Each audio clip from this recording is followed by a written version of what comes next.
Happy Sabbath mga kapatid. Follow God good. Tayo sumunod sa utos ng Panginoong Diyos ng kabutihan sa langit. Tapat tayo maglingkod sa Kanya habang tayo ay nabubuhay dito sa sanlibutan. Magandang umaga o gabi po mga kapatid kong tao dito sa sanlibutan. Bago tayo magsimula, tayo manalangin. Panginoong Diyos ng kabutihan sa langit, maraming salamat po sa lahat ng biyaya na inyo pong ipinagkaloob ngayon at magpakailanman. Ang kalaban niyo po ang masunod, hindi ang kalaban ng tao.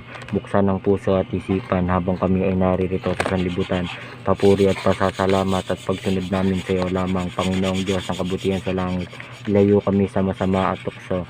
Ang banal na espiritu na ang kumukontrol sa buong sanlibutan. Amen.